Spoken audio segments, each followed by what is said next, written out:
Hi, welcome back to another episode of Energy Works. And I think that Lauren and I have a fun topic today. I'll just say hi to Hi, Lauren. Hi, Blaine. Lauren. Before I just jump in and go on with all the talking. Recently we have a membership program, a yoga classes membership program, and we teach yoga classes there every week. And a few weeks ago, I taught a yoga class entitled Quieting the Inner Critic. And after that class, I had the most comments, people either commenting right on the platform about how much they enjoyed the class because they have such a strong inner critic, or people sending me emails, or people who know my phone number sending me text messages about how much they resonated with this inner critic idea and how they feel like it holds them back. It's debilitating, it's suffering, it makes their days not as happy, and that they really wish that they could quiet the inner critic. And so they were appreciative that I taught a yoga class and discussed that it is, in fact, a thing and they are not alone. And so if you're listening or watching this podcast and you have an inner critic, you are not alone. It is a thing that many of us have. Some of us, it just happens to be a little louder, and other people not as loud. So Lauren and I were discussing this topic, and she has some experiences with her own inner critic that she has been maybe ruminating on a little bit. She's mentioned it to me more than once, one thing in particular. So we thought we would just bring it out into the open and share our experiences, and then what an energetic tool that we can use to help us with it. Oh, is that pause my turn now? I gotta talk. Okay. It's a fascinating topic, and um, it started. Well, Blaine taught that class, and then we started talking about it, and so now we've kind of talked a lot, endlessly about this inner critic idea, and I think you're going to be kind of excited where we wind around to at the end because we just had a discovery together preparing for this podcast that was pretty startling, and I think you're all going to resonate with it when we get to it. So my piece of it came up because I wanted to redo something. So, we have the spin-off podcast called Cool People, Big Ideas, where I get to interview people. And I love it. It's just been so fun. I've gotten to interview some really amazing people in my life and more to come because it's one of my favorite things to do. And so when I had to record the first intro for the first podcast of this spin-off series was with Sebastian Younger.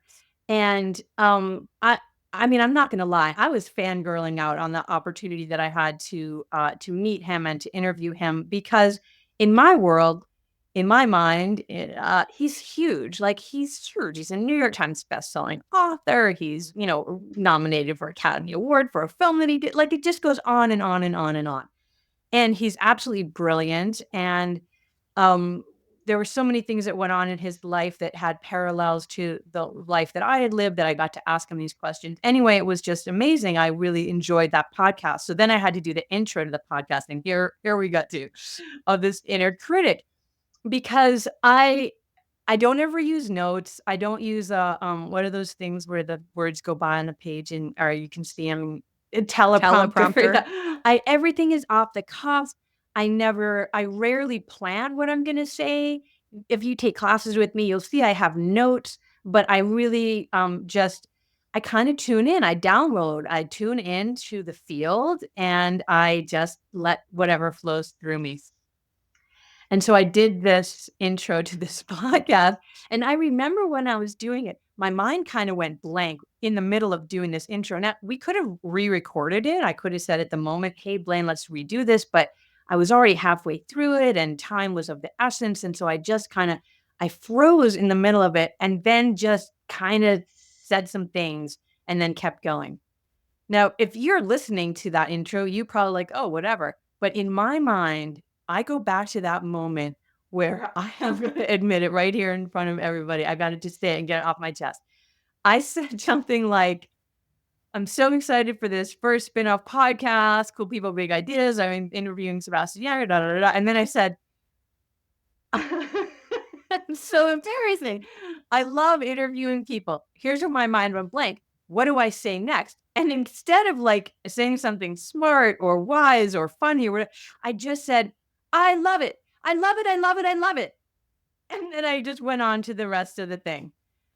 And I go back in my mind over that, like, I can't tell you how many times I've asked Blaine, like, "Could we redo that?" Now it's up and it's out and it's published, and it would take such a effort to, like, take that down and strip it off and it would just be but in my head, I just sound so stupid and so inarticulate and so fangirly and just everything, and so I've got this inner critic saying, "You're lame, you shouldn't be podcasting, you shouldn't do it the way you're doing it. Everything you do is wrong. Everybody is laughing at you.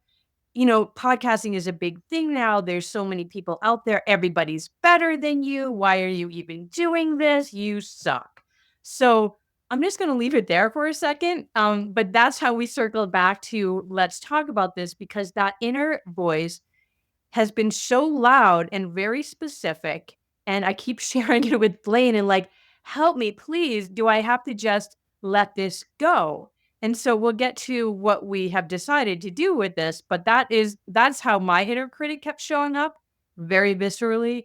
And then Blaine's going to share a little bit of her inner critic so that it's not just me explaining my uh, inner lameness because that's what it really feels like. It feels so lame and I hate that feeling. I hate feeling lame. So there it is. I admitted it. Thanks. Blaine, you're up.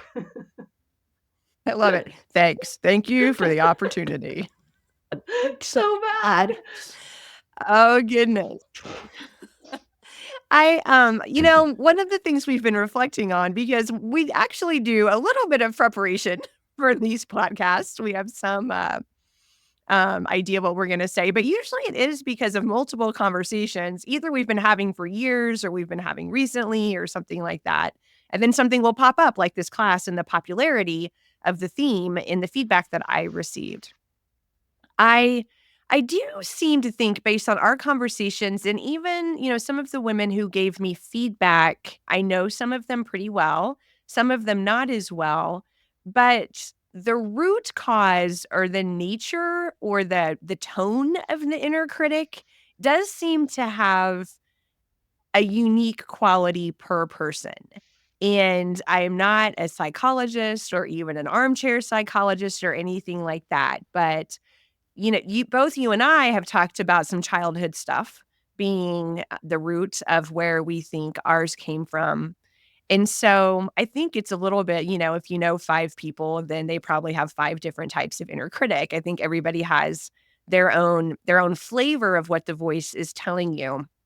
When I became aware of my voice, I named it the mean voice in my head, and that's not like I'm the only person who's ever said that, but that just became when I would journal, I would say, "The mean voice in my head is telling me," and I just, somewhere I probably picked up those words from someplace, and I was like, "Oh my god, that's what I have, a mean voice in my head." And have continued to run with that. And when, I tell my story, I talk about the mean voice in my head being so debilitating and really affecting my mental health. And for a long time, I didn't know there was any other way, that I am not my thoughts, that I could actually do something about it. It was just a part of me, and it always had been. And it manifested as just me being very hard on myself. I've just always been even back in junior high basketball, I was very competitive, and if I screwed something up in the game or I, missed the shot or whatever, I would just cry and cry and cry. I mean, I took it so hard and so personally, way beyond the other girls and how hard and personally they would take mistakes or something like that. And I did a lot of team sports, and so, my mistakes affect other people, affect the outcome, And, man, and the mean voice in my head just wouldn't shut up and how I could have done it differently, and it's all my fault, and I messed it up for everyone, and I need to get up early in the morning, and I need to do more drills, and I need to stay and practice later, and I need to practice my free throws 100 more after everybody else goes home. And I think it was just my way of grasping at some kind of control. What are the things I can do to make these things I don't like, keep happening, and it's all fallacy, right? That I can control everything, and if I just work harder or do more, then somehow, everything will always go perfect, and I shared with Lauren that I was raised not to like diss on my parents because at the surface, this makes a ton of sense. I was a woman who was raised, you can do anything. You can be president. You can be a doctor. I mean, there's no limits, Blaine. You are smart, you are capable, and you can do anything you want to do. You can do, be anything you want to be. The only thing that would stop you is if you didn't work hard enough. And so I really somehow grabbed onto this work hard enough. And so if anything ever went wrong, it's because I didn't work hard enough. And that was always the mean voice in my head, right? That somehow there would have been a different outcome if only I had worked Mhm. harder. And that is, what I through meditation and yoga philosophy and all that. I mean, now I see reality, and now I see that that is not true. But man, I internalized that really deeply. I mean, you said you think it comes from childhood, but I think we can go beyond that and say like it is from childhood, right? And so like Bruce Lipton and others, but you and I study his work, really talks about that all of the things that aren't working in your life, and I would say that the mean voices in your head are one of them because it's telling you a lie, right? It's telling you that you're responsible for everything, or it's telling me that I'm horrible because I, did this thing, or they're lies, but they come from our childhood and how we were programmed. And I use that word, I mean, intentionally because we really are programmed by the continued effects of our caregivers, right? So your parents saying to you, your only thing that could stop you is you not working hard enough. Well, first of all, we know that that's not true. There's many other forces at play. It's not just you and your work ethic, right? And they were thinking they're building a good work ethic, and on some level, they were right. Like, you've got one of the most amazing work ethics of anyone I know. But yet now hearing this other side of that work ethic breaks my heart for you that you, like, shoulder that burden that everything's your fault and, all of that. Like, that's a huge deficit that I think your parents probably didn't take that into consideration, thinking that that's what was coming out, right? Right. I have a brother who I'm sure got the same message, and I don't think he has this problem at all. Yeah, that's interesting. We might do it. We should do a siblings episode at some point. That could be crazy. But so I had a similar thing growing up, that my dad used to say to me, "You can be anything." Like that was what he led with. But you can be the best. You can be the best. Whatever it is you set your mind to, you'll be the best at it if you set your mind to it. And so what that always put in my head is I have to be the best. So that it's not okay that I'm a writer, but I have to be the best writer. It's not enough that I'm a yoga teacher. I have to be the best yoga teacher. It's not enough that I have a podcast that's really helping people and that people really enjoy. I have to have the best podcast. And so here I am doing this podcast, and I do something that in my calculation is not the best, where I sound like silly or lame. They keep using the word lame because that keeps coming up for me. And so I'm not the best. And so then I just beat myself up over and over again. And how can I take it back? How could I change it? How could I be better? Because I have to be the best. I have to be the best. I have to be these voices that are really ultimately so incredibly destructive. So then in our research, because we do research for these shows, I'm not saying that we're not prepared. I'm just saying that a lot of it is like then we kind of open up and tap in, which is actually a huge level of preparation to be able to open to the field, right? So here's what we did. So I said to Blaine, My dad always, he always thought he was going to die young, and he did in fact die young. He died at 49. And he used to write a letter to each of his children every year on his birthday because he thought he was going to die and he wanted to leave us these letters. So, that's all lovely for what it is. And so I have one of these letters, which I think is the last letter he wrote because then he died. But he said, because I was trying to prove to Blaine, I'm like, this is what my dad did to me. He told me I was going to be the best. And so that's what always in my head. This is what he actually wrote. Whether you want to write or act or sing or dance or draw or make yogurt, you can. He didn't say I had to be the best dancer, the best singer, or the best yogurt maker. He just said that he wanted me to have the freedom to pursue your dreams. Whether you want to write or act or sing or dance or draw or make yogurt, you can. I literally was this years old before I remembered reading that. And so that's entirely different than what this mean voice in my head has been saying for years. So here is the other truth about those mean voices in our heads. They're so different than even what we have thought them to be. Like the accuracy of what planted them there is not even true.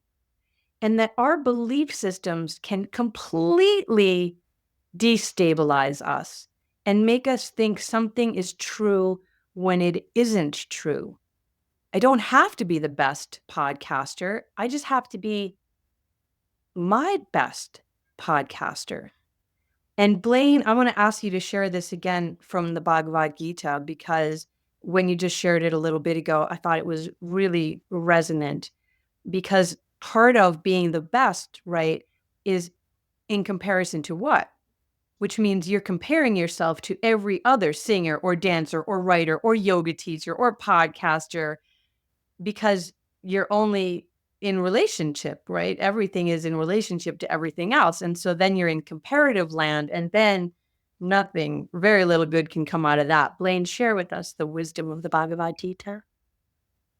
I will. I want to say one thing first, though. I don't have a letter like that, but I believe it is entirely possible that I was told one time that I could, and somehow I just took that in as spoken from God or something, and let it define everything about me. It definitely, I don't know if it was told to me 5 times, 10 times, 1 time, but I can 100% believe that as a child, maybe I was told that once and I just gripped onto it with my life.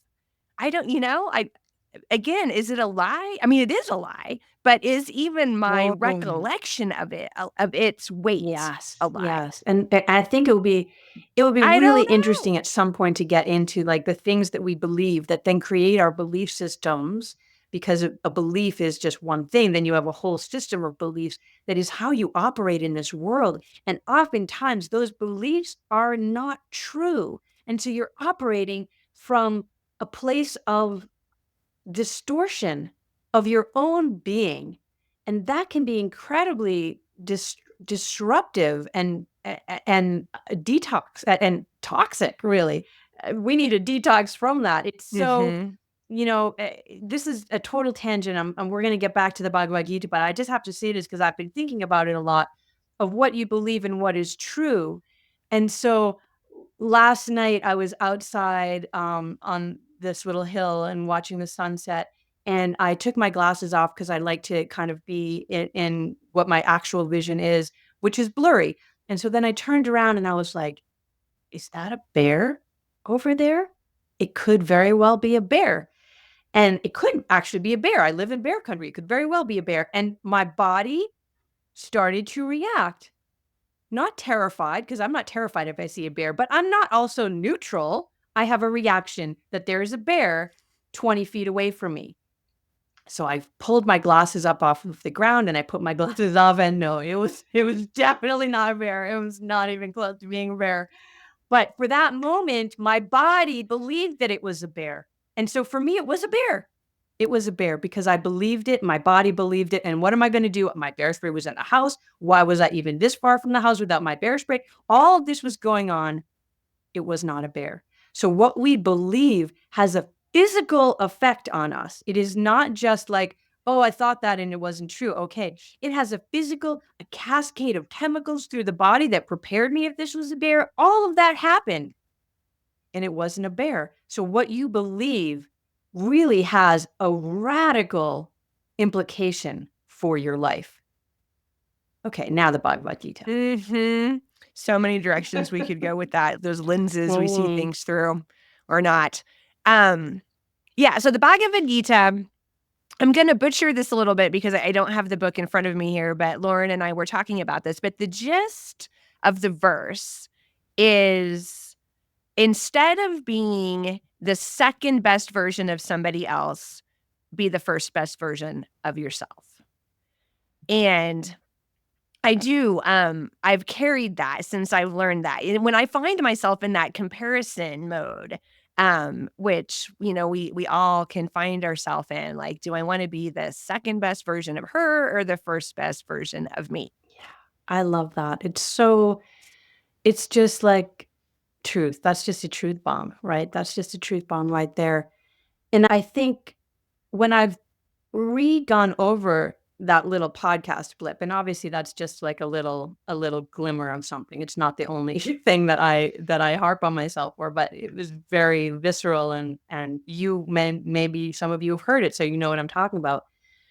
But when I go back over that and I think, should I redo it? Should I, cause all this kerfluffle in the company to redo it? Why do I need to redo it? And what I really think is, here's a double edge. The truth is, that really is me. I really am a little bit fangirling out. I really am super excited about doing these podcasts. I really do I'm saying it right here. I love interviewing people. It is one of the best things that I do in this company. I adore doing it. And so the truth is that I feel a little sheepish at how I can seem a little maybe not professional or just kind of, I got to just say it, just myself. Like I'm not this polished, produced person. I mean, if you see this now, you can see, like, if you're watching, I've got these little pieces of hair that are sticking up in, like, very strange, it kinda looks like antenna. Like, I don't do anything about that. That's just who I am. And I've come to the place mostly of acceptance and love for who I am and all of my little quirks. And so in the best of times, I can say, well, I'm just quirky and fun and cute, and that's who I am, and I love who I am, and that's okay, and that's enough. And then sometimes I listen to that and I'm like, oh, I just want to like hide under the covers. I'm so lame. And so I think what we're going to do is share a little technique for some of you. I know a lot of you do affirmations, and we do affirmations as well in energy medicine yoga. But we want to teach you, I want to teach you this thing that is going to make your energy work for you. Do you see that? Do you catch that little thing?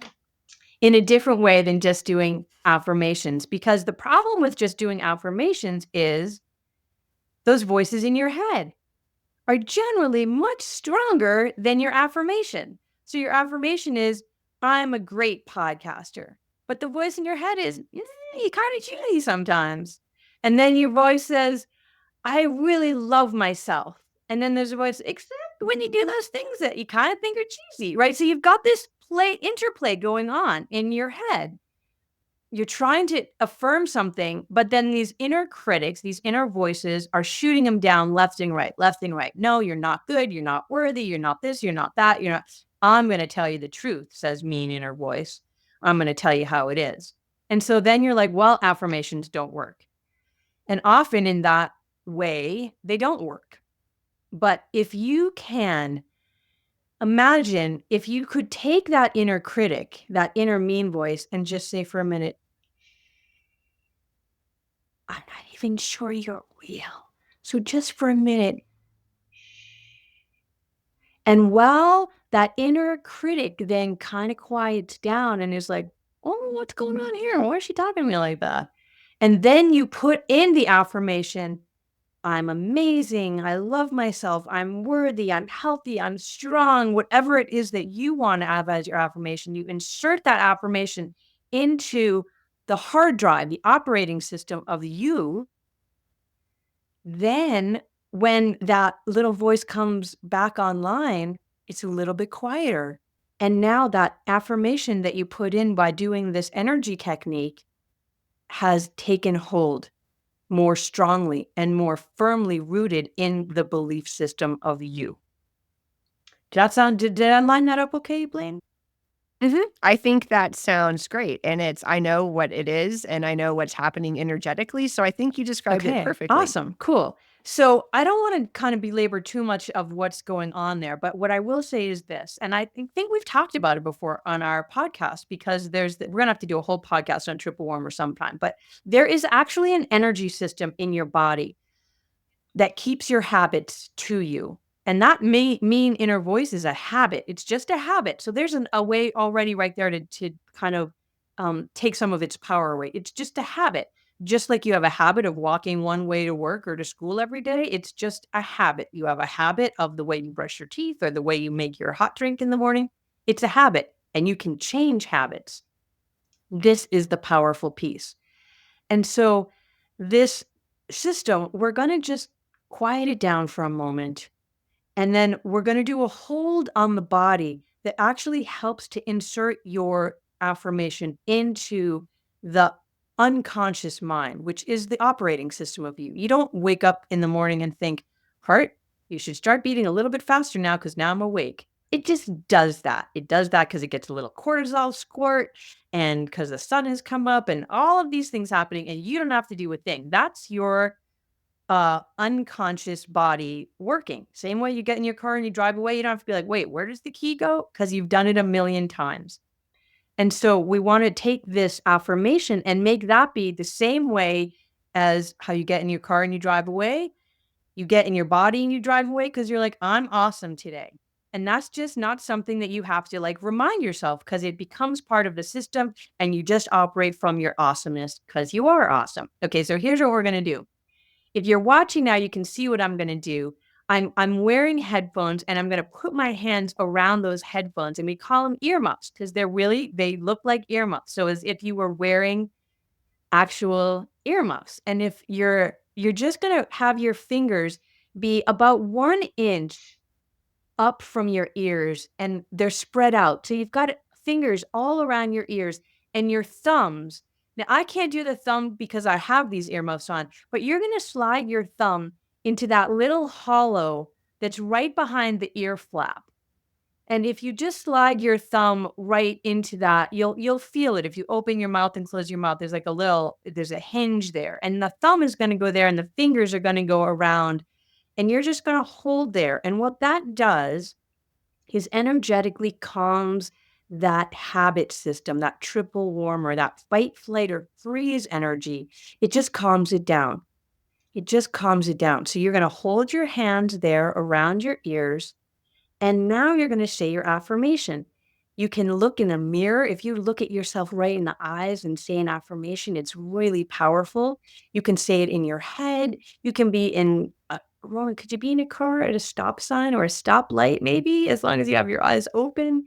You can really do this anywhere. So you're going to have your hands in this place, arrayed around your ears, and the fingers are kind of pressed into the head, like you want to feel something. You're not just like lightly holding. You're kind of pressing in. And now you're going to say your affirmations. I am an incredible podcaster. I love podcasting. Everything I say is valuable and valid. I am joyful. Now you try it.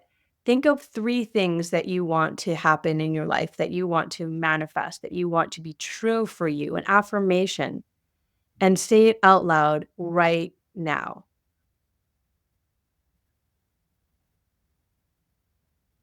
Now take a deep breath in the nose and exhale out the mouth.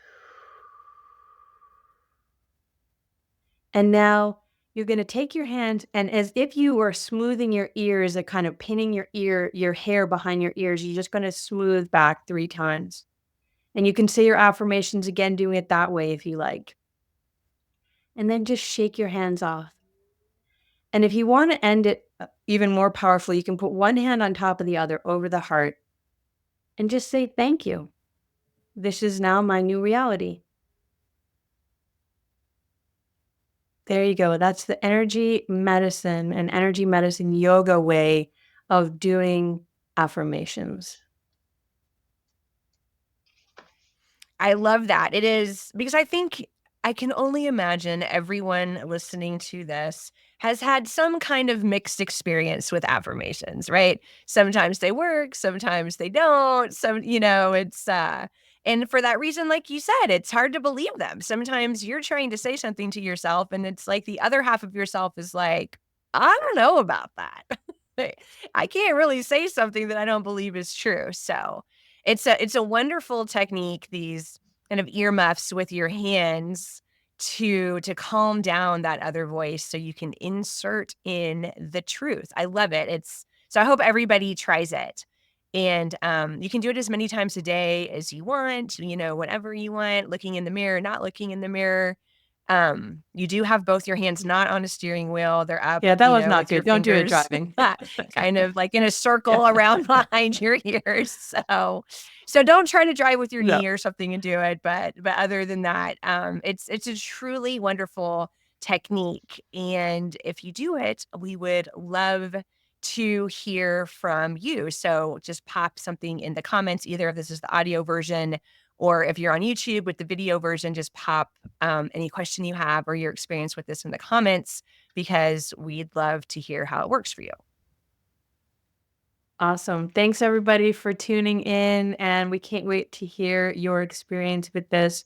Take it out into the world and share it so that we all feel deeply better, which is what we all want. We want to feel good. We want to feel happy. We want to feel joyful. So spread it out. That's right. Inner critic, stand down. Everybody have a wonderful rest of your day, and thanks for listening and watching. Bye. Bye.